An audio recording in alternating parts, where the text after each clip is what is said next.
درنو دوستانو پخوانی سندرغاړې نغمه چې هغه نن سبا په امریکا کې زندگی تیروي د هغې یو داسې ویډیو در سره شریکوم چې تاسو به تر اوسه نه وي کتلي، یعنې په امریکا کې هغې کوم کارونه شروع کړي دي. یعنې ډېر خلک وایي چې په پینټ شیټ کې ګرځي او نور هم بلا کارونه شروع کړي چې یو ویډیو هم موږ ته چا رالیږلې ده او د دغه ویډیو کې دا دعوه هغوی کوي چې دا نغمه ده. نو تاسو به دا ویډیو په خپله دلته وګورئ او بیا موږ سره ضرور خپل نظر خپل کمنټ شریک کړئ چې آیا دا رښتیا نغمه ده او که نه. درنو دوستانو نغمه د نن نه څو کاله وړاندې په لسګونه کاله وړاندې هغه مسافرۍ ژوند او ورځې شپې تېروي. یعنې هغه اگر که افغانستان ته ځي راځي هم خو هغې د امریکا تابعیت اخیستی دی، هغه هلته زندګي تېروي او هغې اکثر په خپلو انټرویوز کې دا هم ویلي دي چې هغه هلته خوشحاله ده. دویمه خبره دا ده چې د دې کوم زوم دی شفیق مرید چې د لغمان سره تعلق ساتي، د لغمان اوسېدونکی دی او هغه هم نن سبا په امریکا کې دی، هغه هم هغوی سره هم هلته اوسېږي او د نورې لورګانې چې کومې دي هغه هم واده شوي دي. خو کله چې د دې منګل سره طلاق شوی دی نو د هغې نه پس همیشه نغمه چې دا په سوشل میډیا باندې په خبرونو کې همیشه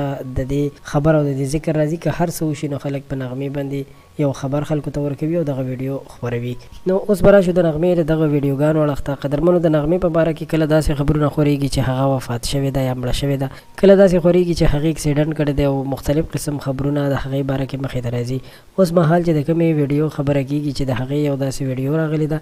نو دلته اگر که په یوټیوب باندې د دغه ویډیو شریکول هم ممنوع دي، خو بیا هم زه تاسو ته وایم که تاسو کې غواړئ چې څوک یې وګورئ نو موږ ته کمنټ وکړئ یا موږ ته خپل نمبر راکړئ، په وټساپ به یې درولېږو یا راته زمونږ کوم پیج چې دی د دې چینل په نوم باندې همدا پیج به هم په فیسبوک باندې تاسو سرچ کولی شئ،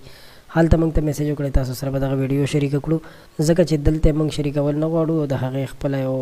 ممنوع دی دلته نو نشو شریکولی. نو ستاسو یو جهان مننه چې ویډیو مو راسره تر اخره وکتله. که غواړئ په آینده کې زموږ له تازه خبرونو ویډیوګانو او معلوماتو خبر وساتل شي نو زموږ چینل ضرور سبسکرایب کړئ. په آینده وخت کې به زموږ نوي راتلونکي معلومات تاسو ته په وخت رسي.